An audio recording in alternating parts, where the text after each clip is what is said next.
Interestingly, it was the anti-federalists of post-revolutionary America who were in favor of paper currency. Usually it's the federalists who oppose hard currency in order to foot the bills for the new government. In this case, the anti-federalists were landowners who favored paper in order to pay off their own... Deliverance, it would seem, is at hand. We'll pick this up on Monday. Remember, midterm essays are due on the 29th. Any topic, but it must be a contemporary issue. In other words, don't bother to shell out $10 for warmed-over papers on the black market. Well, since this is Harvard, perhaps I should say the gray market. Dr. Fitzgerald? Yes, Mr. Rosen. Since you did say any topic, I thought I might do my 1,500 words on President Kennedy's speech tomorrow. Speech? Yes, sir, in Dallas, at the Trademark. It's being carried on live radio, and I thought I might do an analysis on it, if that's okay with you, sir. Yes, Mr. Rosen, that would be fine. You go right ahead. Well, that's a splendid paper, Joe, in the New Heritage. I can't say I agree with all your conclusions, but you're always a delight to read. Thank you, Paul. Nice of you to say so.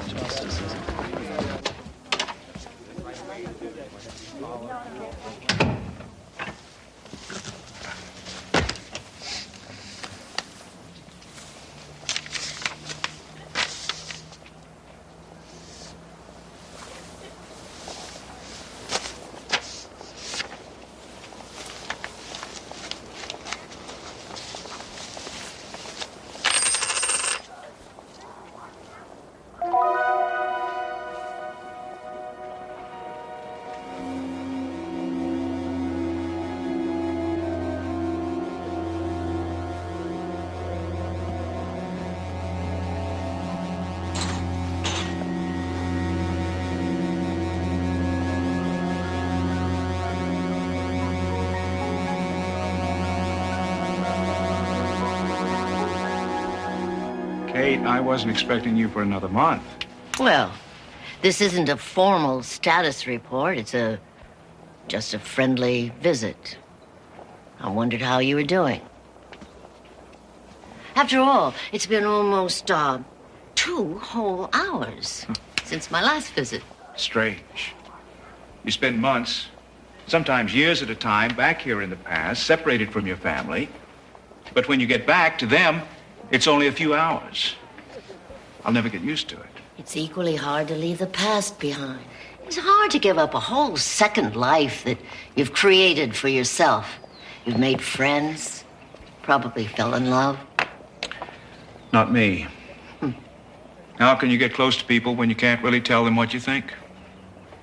When you can't say that your favorite flavor of ice cream, for God's sake, won't be invented for the next 150 years. Sometimes I feel like a eternal observer, doomed always to watch, never to participate, always detached, always remote. Every field historian goes through this sometime or another. I know, but it's just so damn frustrating. I spent 3 years studying John Kennedy and his times. I even met him at a reception for McGeorge Bundy. But I never really got to know him. You have a Chinese view of ancestor worship. Kate, I did not create this project just because this man was an ancestor of mine.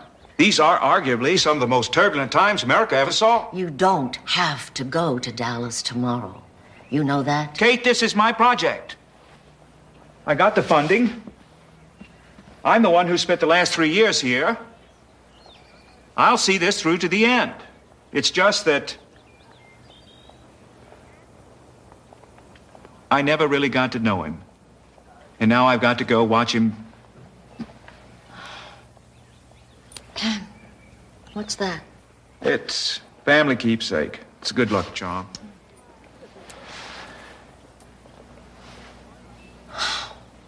Dated 1 year after your destination. Against policy. But not strictly enforced. Kate, give me a break, please. Let me have my own particular form of ancestor worship. Well, have a safe trip to Dallas, Joseph.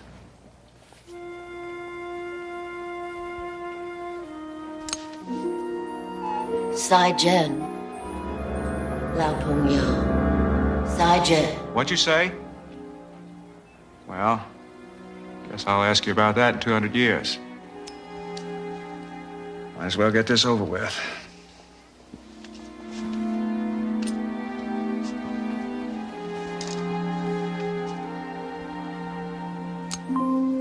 Computer scanning. Systems check. Holographic recorder operational. Operational. Emergency homing device. Operational. Should ring become separated from temporal wrist controls, wearer of ring will be automatically returned to point of departure. 2172 AD.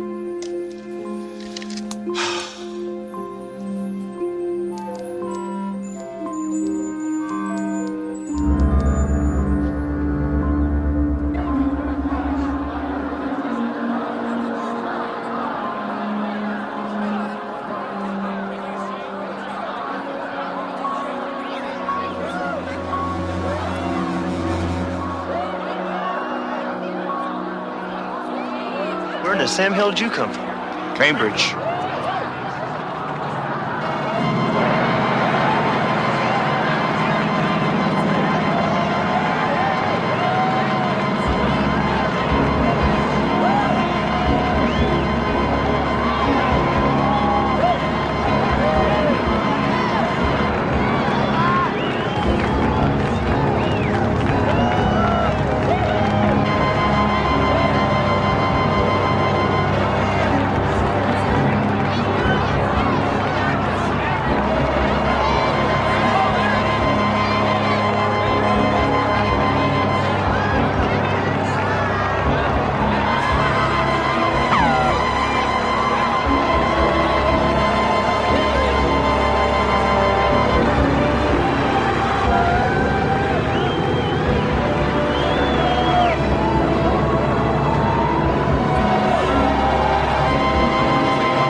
To Treasury 2, do you copy? This is Treasury 2, I copy. Are the President and the First Lady unhurt? Affirmative, Treasury 2. President and First Lady are unhurt. Repeat, unhurt. All units, rendezvous Love Field, 1400 hours. Do you copy, Treasury 2? All right. I copy. Thanks, Ted. Treasury 2 over and out. Looks like Mr. Rosen will get to do his essay after all. Pardon me? Nothing. I check out as an upstanding citizen. And then some. You didn't tell me you knew Secretary of Defense McNamara. I don't really. I met him once or twice in Harvard functions. That's all. Seems he's a big fan of yours. Admired some article you wrote, applying mathematical games theory to historical analysis. You were in Dallas to hear the president's speech, I take it. Yes, and record him for my class at Harvard.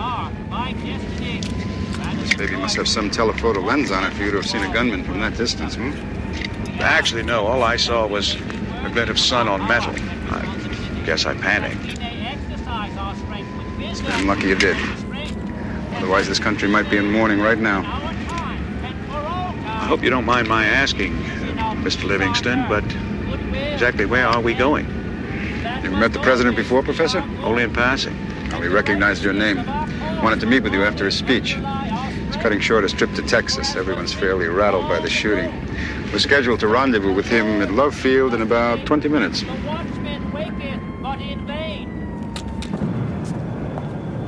Governor, thank you very much. See you again. Mr. President, I believe you've met Dr. Joseph Fitzgerald. This is the man who saved your life this morning. Dr. Fitzgerald, Harvard and I are in your debt. The honor's mine, Mr. President. I've been wanting to meet you for some time now, although I hadn't anticipated the circumstances. Bob McNamara showed me some of your articles. Very good. Mr. President, I'm afraid I won't be heading back just yet. The damnedest thing, a couple of the meanest-looking tornadoes you ever saw just blew into the state. One of them just ripped right through downtown Austin, the other one's headed here. I better stay and see what I can do. Yeah. Tornadoes? Yes, Yeah. I'll take care of your people, Lyndon. Let me know how I can help. Yes, sir. All right, come along, Professor. Even I can't keep the Air Force waiting all day. Come along, to Washington? We'd be honored to have you as a guest for dinner tonight at the White House. Tomorrow morning, we can have you on a plane back to Cambridge, if you like. I'd love to. Mr. President, thank you. Jack. Men who saved my life call me Jack.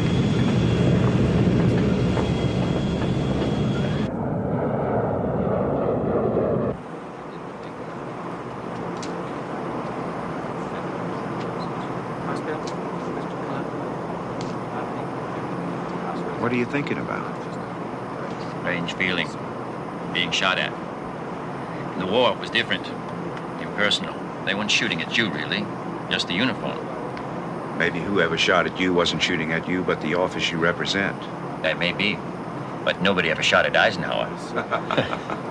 You sure you're no relation to old Honey Fitz, my grandfather? No, I don't think so. That's too bad. According to the press, if you had been a relative, there might have been a place for you in my cabinet. You like fencing with the press, don't you? You take your fun where you can. God knows there's little enough of it in the job itself. When you're campaigning, it's easy enough to get caught up in the excitement of it all. Politics, easy to convince yourself that it's all a game, an invigorating game. At days like today, you know damn well it's not a game. Days like today, days like April 17th, 1961. Bay of Pigs.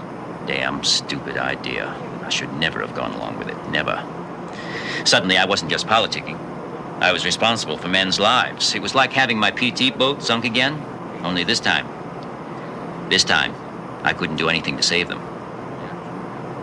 You know, my father drummed into us when we were growing up that you needed power to get anything done. Power. But after Berlin and the missile crisis, I don't know. No one man should have that much power. No one man should have to have it. You are way ahead of your time. It will probably take another century before people see it that way.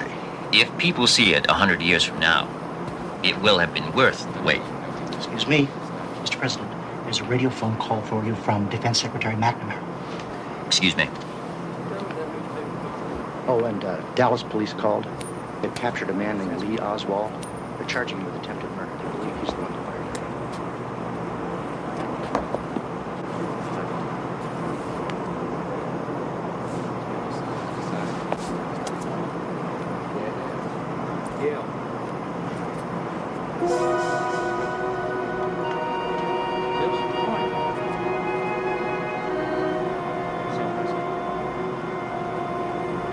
Carefully. I've placed our strategic forces on yellow alert. I want you to set up an emergency cabinet meeting for tonight at 7.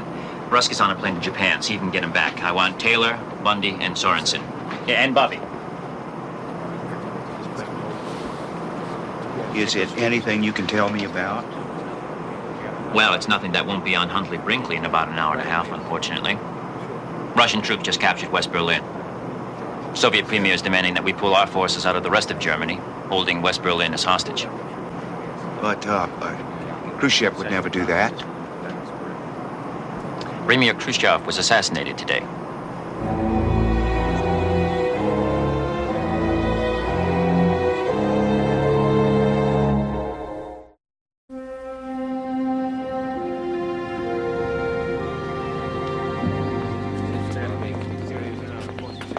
Joe, we're going to have to give you a rain check on that dinner. Feel free to stay the night. In fact, I'm afraid I'm going to have to insist on it. Security precaution. Oh, yes, Mr. President, I understand. So there'll be a full staff meeting. Oh, my camera. Where's my camera? Yeah. Not in the car? Make sure all the men are assigned to that. I must have left it on Air Force One. Don't worry, Mr. Fitzgerald. We'll have it delivered to you before you leave. Yes. Fine, Mr. Livingston. Excuse me. Thank you very much. Right this way, sir. Initial effect of intervention in Kennedy assassination. Time distortion caused by interference in history. Subsequent pressure release by tornadoes at intervention site. Insufficient to counterbalance temporal damage. Compute to the extent of damage in the time stream. Massive tears in the fabric of time. Temporal rift of unprecedented proportions.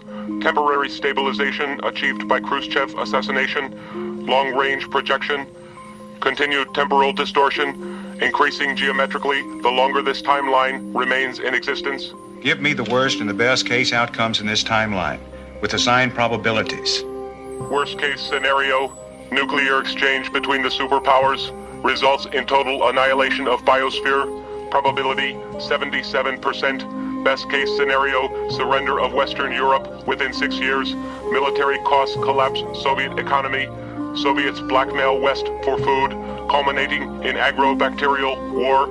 Result, total annihilation of biosphere within century. Probability 12%. You mean there's only 11% possibility of avoiding total war in this timeline? 0%. 11% includes all other scenarios leading to total annihilation of biosphere. Since this timeline's not viable, give me all options for repairing the original timeline. There exists only one viable option. The Kennedy presidency must end as history originally recorded. Oh, dear God. What have I done? Yes, General, what is it? Sir, one of our NATO B-52s en route to Berlin is under attack by Soviet MiGs. The pilot is requesting permission to return fire. What shall we tell him, sir? Mr. President? Yes, General. Sir, what are your orders? You tell the pilot to defend himself. Yes, Mr. President. God bless you, sir. God bless us all, General. Remarkable. In my years with the Treasury, I've never seen a counterfeit this faithful to Mint standards. Whoever did that is an artist. Then it is a counterfeit. It's not something our Mint has in the works for next year? No, of course not. But how could it be?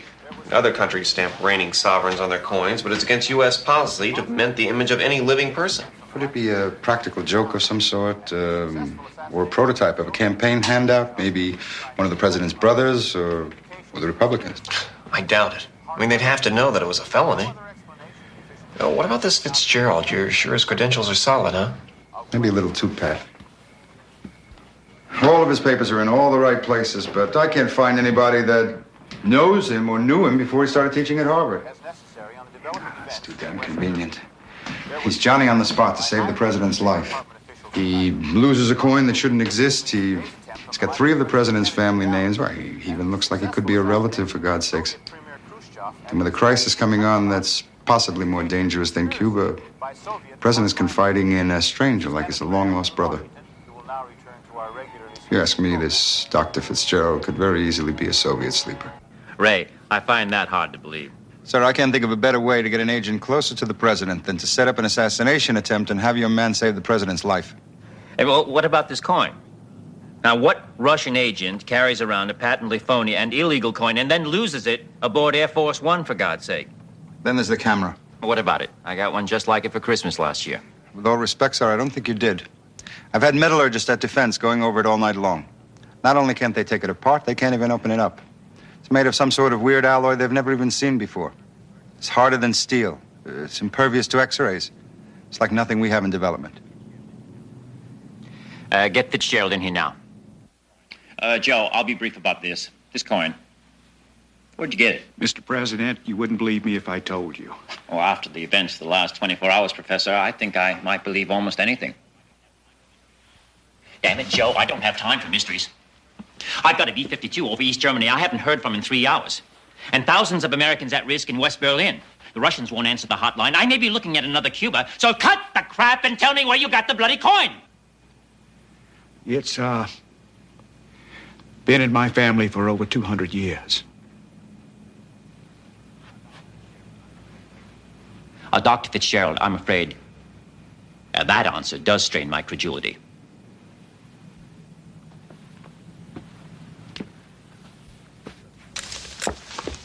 Easy, Professor. This is not a weapon, I assure you.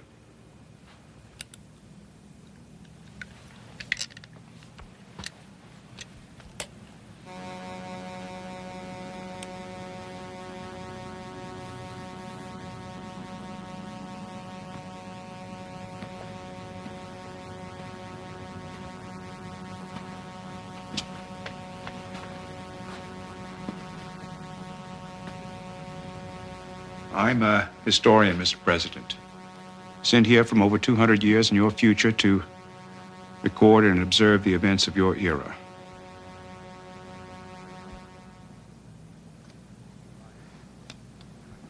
If you like, I can show you some holographic tapes of other eras, other time periods.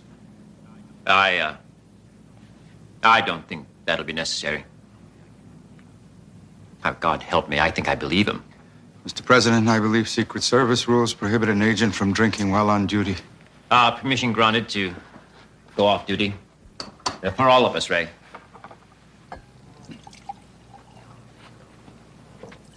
We are related, aren't we?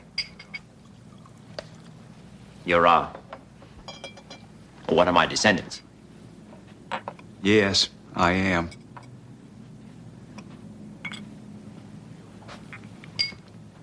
To your health.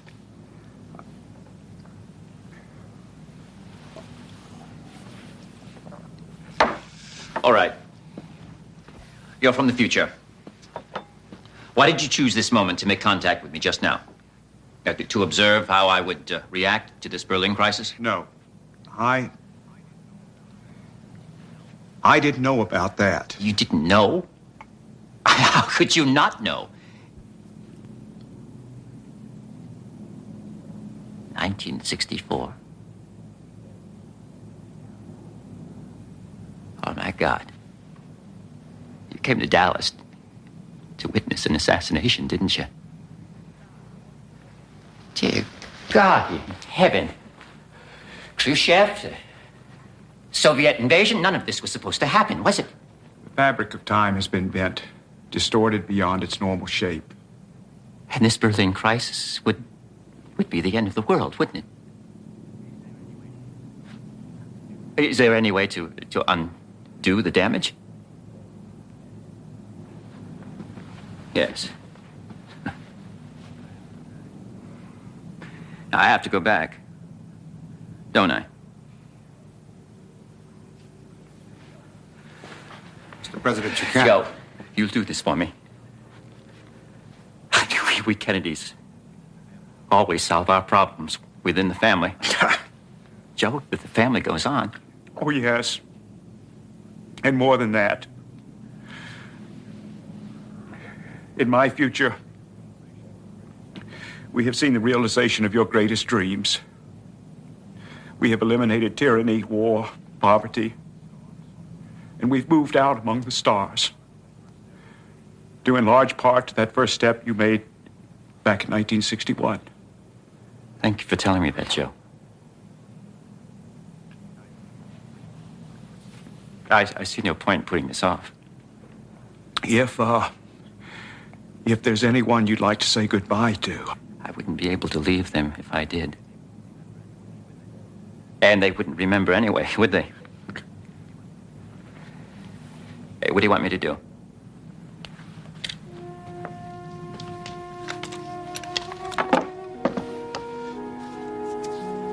Put this.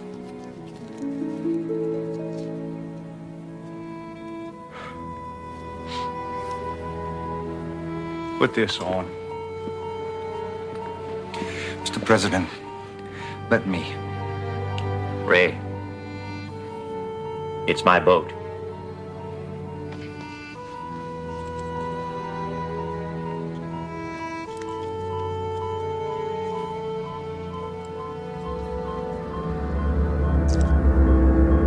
Warning, homing device activated and return to point of origin 217. What's going on? You took an oath, didn't you, to protect the president's life?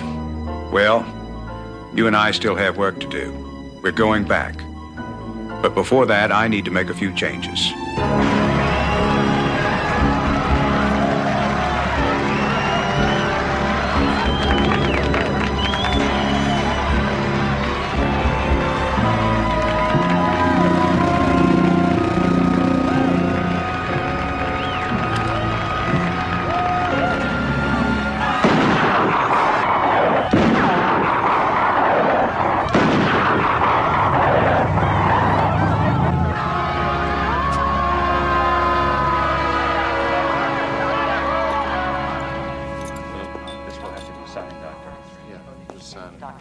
Something wrong, Doctor?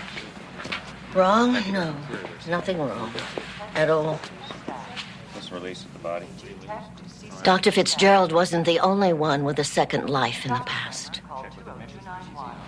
You people knew what was going to happen? Some of us drew our research in the even farther future. Dr. Fitzgerald never knew his destiny. No man or woman ever does. What about me? Couldn't my memories change the future somehow? No one can change history. Even the act of traveling in time is a part of history. Dr. Fitzgerald's actions were simply a part of what was. So your memories won't change the future, because they didn't. Last time I saw him, I couldn't tell him what I knew. All I could say was something in Chinese, a phrase my husband taught me. Sai Jen, Lao Punyo, Sai Jen. Goodbye, old friend. Goodbye.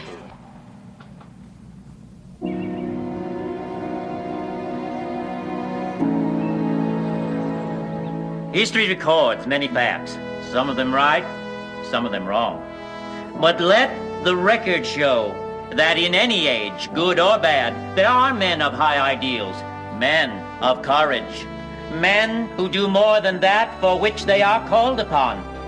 You will not always know their names, but let their deeds stand as monuments, so that when the human race is called to judgment, we may say, this too was humanity.